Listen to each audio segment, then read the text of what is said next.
Let me ask you something. How many small joys have you let slip away over the years because someone told you to be responsible, to act your age, or to not be selfish? How many times did you hold back from doing something simple that would have made you smile, just because it didn't seem practical at the time? If you're anything like most of us, the answer is probably too many. And that's exactly why today's message is so important. You see, after a lifetime of giving, working hard, and doing what's expected, there comes a point where we have to stop and ask ourselves, what about me? This video is about that moment.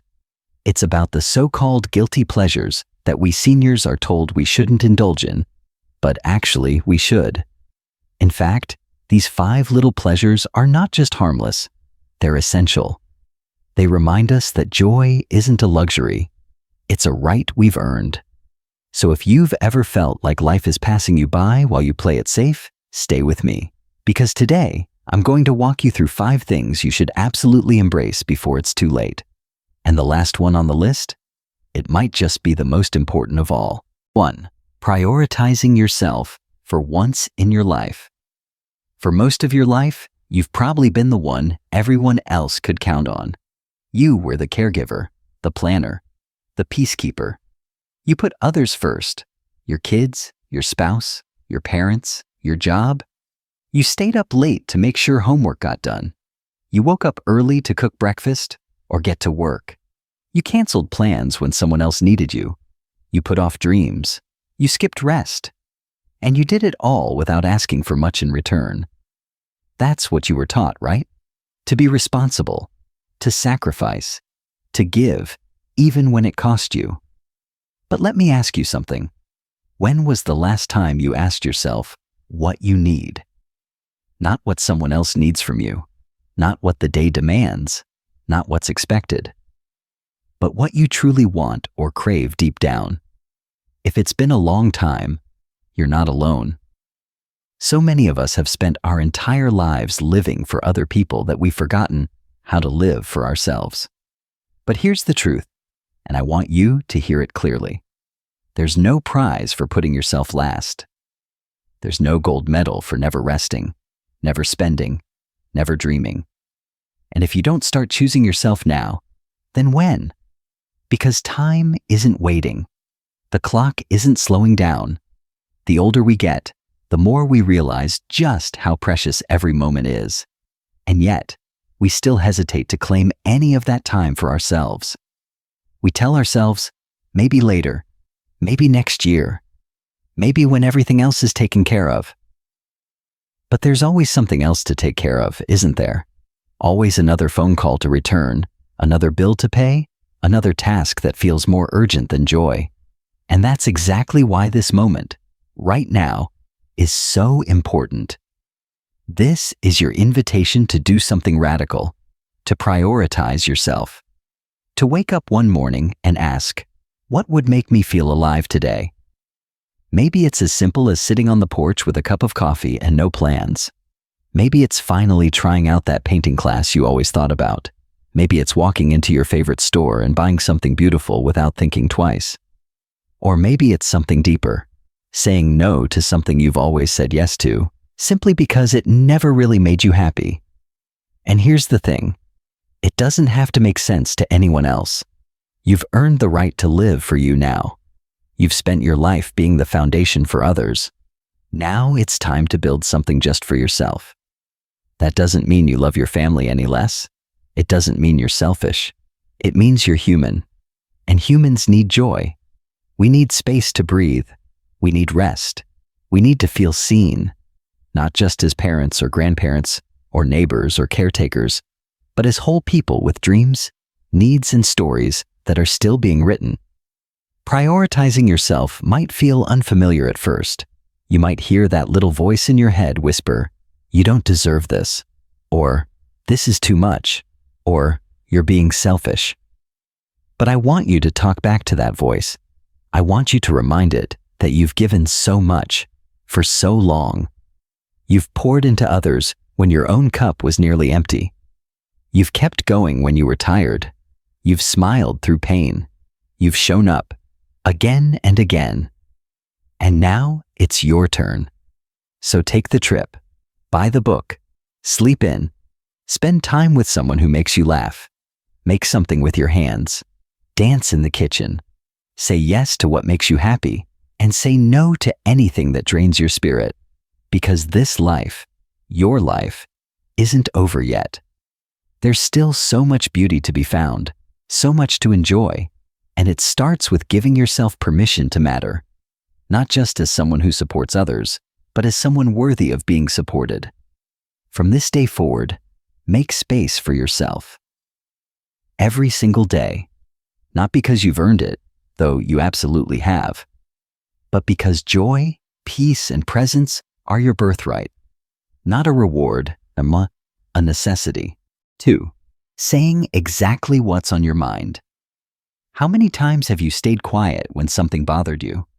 How many times have you bitten your tongue just to keep the peace? If you're like most people your age, probably more times than you can count. You held back because you didn't want to hurt someone's feelings. You smiled when you didn't feel like smiling. You nodded along, even when you didn't agree. You swallowed your opinions, your anger, your sadness, because it felt easier. And for years, that made sense. You didn't want to stir the pot. You didn't want to be seen as difficult. You wanted to be the bigger person. But let me ask you, where did all those unsaid words go? They didn't disappear. They didn't vanish into thin air. They stayed with you, inside you. They showed up as stress, as resentment, as late-night conversations in your head that you wish you had the courage to say out loud. And here's the truth. No one really tells us when we're younger. The older you get, the heavier those unspoken words become. That's why this next guilty pleasure might be the most freeing thing you ever give yourself permission to do. Speak your mind. Say what you feel. Say what you believe. Say what you've held inside for too long. Now, I don't mean go around picking fights or being harsh. I mean speaking with kindness, but also with truth. Because you've lived too long and been through too much to pretend anymore. And guess what? When you start saying how you really feel, some people might be surprised. They might not like it. They might push back. But that's okay. Because this isn't about them. It's about you being honest with yourself and with the people who matter. Your voice deserves to be heard, not just when it's polite or agreeable, but when it's real. If someone disrespects you, tell them. If you need help, ask for it. If you feel something deeply, share it. Life is too short to keep pretending you're fine when you're not. And while we're at it, let's talk about something else we tend to keep inside. Love, appreciation, gratitude. We assume people know how we feel. We assume our children, our friends, our spouses understand how much we care. But do they? Have you said it? Out loud? Recently? If there's someone you love, tell them. If you're proud of someone, say it. If there's something you regret, not saying, not doing, make it right now. Because here's something no one wants to talk about, but everyone knows deep down. One day, we won't get another chance. The words we don't say are the ones we carry with us, sometimes for the rest of our lives. So stop waiting for the perfect moment. Say it now. Say it while your voice is still strong and your heart is still full. Let the people in your life know who you really are, what you really feel, and how much they truly mean to you. And don't just speak up when it's easy. Speak up when it matters, because your truth is valuable. Your thoughts are valid, and your voice, your beautiful, seasoned, wise voice, is a gift. You've spent enough years hiding it. Now it's time to let it be heard. 3. Savoring the foods you love without guilt. Let's talk about one of life's simplest, deepest pleasures. Food. Not just eating to survive, not just grabbing a quick bite in between errands. I'm talking about really enjoying food, savoring it, remembering it, loving it. Now let me ask you, how many meals have you had in your lifetime? Thousands?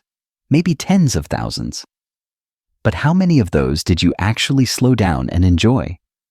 How many times did you take a bite and let yourself really taste it, without guilt, without shame, without thinking about calories, cholesterol, or carbs?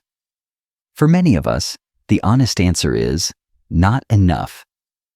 We've spent decades listening to what society tells us about food. Don't eat that, it's too fattening. Skip dessert, be disciplined. Salads are good, pasta is bad. Don't indulge, you're too old for that. And somewhere along the way, we stopped treating food like joy and started treating it like a test we were always failing. But here's the truth. Food isn't the enemy. Guilt is. Food is memory. It's connection. It's family and holidays and laughter around a table. Think about your childhood for a moment. What's a food that brings you right back to a warm kitchen, to your mother or grandmother's hands, to Sunday dinners, to moments you didn't even realize were precious at the time? Maybe it's warm apple pie. Maybe it's fried chicken or baked ziti or biscuits with honey. Now ask yourself, when was the last time you let yourself truly enjoy that food? Not just nibble, not just taste, but sit down, take your time, and let it bring you comfort the way it used to. The sad truth is, as we get older, our bodies change. Our appetites shrink. Our stomachs get sensitive. Doctors start telling us what we can't have. Salt? Cut it. Sugar? Watch it. Spices? Maybe not. And one day, you may find yourself sitting at a table, unable to eat the things you once loved. And when that day comes, you'll think, why didn't I just have the cake when I could? That's why I'm here to tell you. Eat the cake. Order the pasta. Taste the butter. Dip the bread. Have the dessert. Not every day, not carelessly, but intentionally. With joy. With presence. The longest living people in the world don't starve themselves or live off bland salads. They eat well. The Italians in Sardinia, the French in Provence, the Japanese in Okinawa, they enjoy rich, flavorful meals, surrounded by community, laughter, and love. They don't eat in a rush. They don't eat alone in front of a screen. They take their time. They sit down. They eat with pleasure, not guilt. And that's the difference, because it's not just about what you eat. It's about how you eat. It's about being present. It's about giving yourself permission to enjoy something simply because it tastes good and makes you feel alive. You deserve that. You've spent your whole life caring, sacrificing, delaying gratification. Now's the time to rediscover the joy of food. Share a meal with someone you love. Cook something from your childhood. Let your grandchildren see your face light up when you take a bite of something delicious. Let yourself feel that moment. You're not too old for indulgence. You're exactly the right age to remember how much joy a simple meal can bring. So go ahead. Have the cake. Enjoy every bite. Because life is too short and way too beautiful to eat plain toast when what you really want is French toast. 4. Sleeping in and napping guilt-free. Let me ask you something simple but important. When was the last time you slept in without feeling guilty? Not because you were sick, not because you were exhausted from overwork, but just because your body needed the rest? For most of us, sleeping in has always felt like a luxury we couldn't afford. We were raised in a world where waking up early was considered noble, productive, and disciplined. Early bird gets the worm, they said. Don't be lazy. Get up and get moving. So we did. We got up before the sun to make breakfast, to head to work, to take care of kids, to run errands, to be on time for the responsibilities that never seemed to end. And when we did rest, when we dared to take a nap or stay in bed longer than usual, somewhere deep inside we felt a little twinge of guilt, like we were wasting time, like we were being selfish, like we should be doing something. But here's the truth. Sleep is not a waste. It's not lazy. It's not selfish. It's necessary. Especially as we age, sleep becomes even more critical, not just for energy, but for healing. You may not realize it, but while you sleep, your body does incredible work. Your heart rate slows, your blood pressure stabilizes, your brain clears out toxins, your cells repair themselves, your immune system strengthens, your memory consolidates. In other words, sleep is your body's way of cleaning, restoring, and protecting you. And yet, we still act like it's optional. Let me say this as clearly as I can. You are allowed to sleep in. You are allowed to nap. You're allowed to rest. Not because you've earned it after a long day, though you probably have, but because your body is speaking to you, and rest is how it heals. And many older adults struggle with sleep.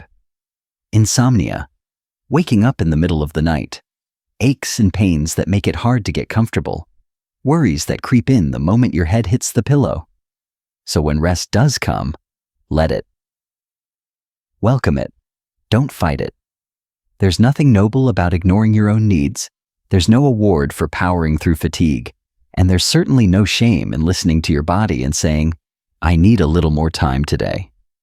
In fact, some of the happiest, healthiest older adults I've ever known have one thing in common. They allow themselves to rest. They honor the rhythms of their body. They don't force productivity. They don't rush. They don't push. They pause. They take naps in the middle of the day. They enjoy slow mornings. They trade alarm clocks for sunshine through the curtains. And guess what? Their minds are sharper. Their moods are lighter. Their health is stronger. So, why not you? Why not let yourself linger under the covers a little longer on a rainy morning? Why not take that cozy afternoon nap without apology? Why not pour a cup of tea afterward and let the day move a little slower? We live in a culture that glorifies hustle, even into our golden years. It tells us we should stay busy, keep working, remain active every hour of the day. But rest is not the opposite of productivity. It's what makes real, meaningful living possible. When you're well rested, you think more clearly, you feel more at peace. You show up more fully for the people and moments that matter most. So if your body whispers, lie down, listen. If your mind says, let's pause, follow it. You're not being lazy. You're being wise. And here's a little secret. Some of the best memories aren't made during the busy hours. They're made in the stillness, in the slow afternoons, in the quiet mornings when the world feels soft and calm and yours. You deserve that. You've done your part. You've carried the load. Now it's your time to rest, not just at night, but whenever your soul says, now. So tomorrow, if you feel tired, sleep in. And if the afternoon sun feels warm on your face and your eyelids get heavy, close them.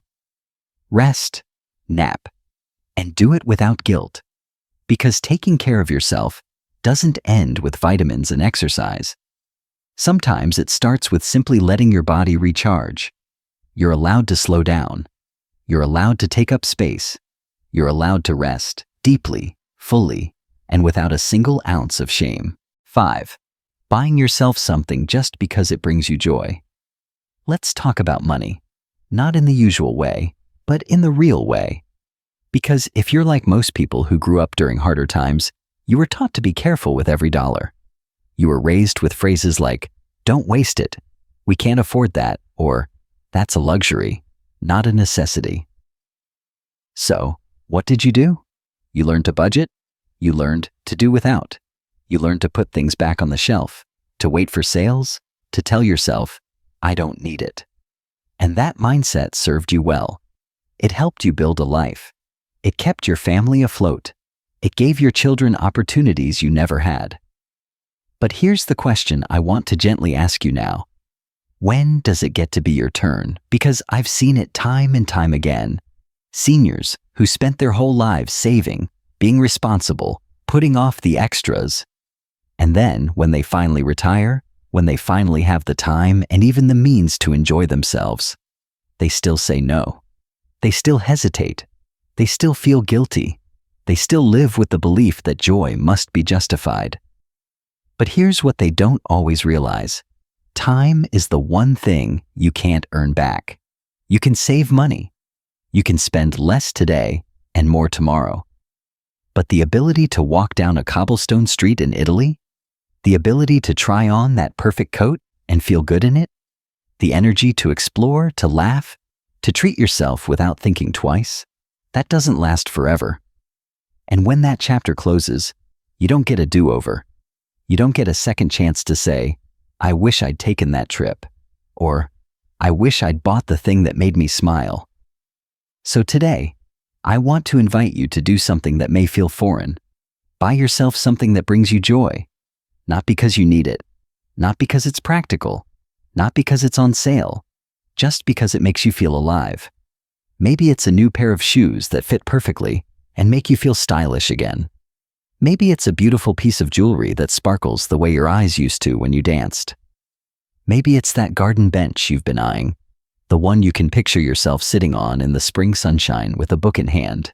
Maybe it's something even bigger, like a trip, a cruise, a train ride through the mountains, a weekend away by the lake. And yes, someone might raise their eyebrows. They might say, "Do you really need that?" And to that, you can simply smile and say, "No, but I want it." And that's enough. Because you've earned it. Every sacrifice you made, every dollar you saved, every time you said no, those were investments in the people you love. Now, it's time to invest in yourself. This doesn't mean being reckless. This doesn't mean spending more than you can afford. It means recognizing that your happiness is worth something, that you are allowed to have beautiful things, to enjoy comfort, to feel excited again. You're not being selfish. You're being whole. And let me say something else. Sometimes the joy you buy for yourself becomes joy for others too. When your grandchildren see you smiling, when your friends hear about that trip you finally took, when your family sees you wearing something that makes you feel proud, they're reminded that life is to be lived. You're teaching them, just like you always have. Only now, you're teaching them how to live fully, how to stop waiting, how to celebrate while they still can. So go ahead, make the purchase, buy the jacket, order the dessert, get the good wine, put the art on the wall, plan the trip. Do the thing you always thought was too much, because if not now, when? The years ahead are not just a continuation. They are a chance to finally be kind to yourself. You've spent your life giving. Now let yourself receive, not just gifts, but joy, lightness, freedom, moments that are yours and yours alone. You don't have to ask permission. You don't have to explain. You just have to say yes. Yes to living. Yes to enjoying. Yes to spending just a little on something that says, I matter too. So here we are. We've walked through 5 beautiful, sometimes forgotten pleasures in life. And maybe, just maybe, you found a piece of yourself in each one. Maybe it reminded you of something you used to love, but gave up. Maybe it opened your eyes to how much you've been postponing joy. Or maybe, just maybe, it gave you permission to finally stop waiting and start living. Because that's what this whole message has been about. Not indulgence for the sake of it, but joy that's earned, joy that's deserved. For decades, you've given your time, your energy, your heart to everyone around you. You've sacrificed, you've endured, you've loved deeply. But now, this chapter, this sacred, quiet, powerful chapter, is about turning inward. It's about listening to the voice that says, what do today? What will bring me peace, happiness, or even just a smile? And more than that, it's about knowing you're allowed to answer. Whether it's sleeping in without guilt, enjoying your favorite meal, saying what you've held in, treating yourself to something special, or simply putting your needs first for once, these aren't selfish acts. They are healing. They are real. They are life. And life, my friend, is not just about surviving. It's about experiencing. It's about laughing, tasting, resting, loving. Fully, freely, boldly. So if any part of today's video touched something in you, don't let it fade. Do something today that honors the life you've lived and the life you still have ahead. Something small, something simple, something that makes you feel like yourself again. You've earned it. Every moment of rest, every bite of joy, every dollar spent in celebration, every truth spoken out loud. Now, before you go, leave a comment and tell me, which of these guilty pleasures are you ready to embrace? And which one do you still struggle with? Because I want to hear from you, and not just as a viewer, but as a fellow traveler on this journey through life.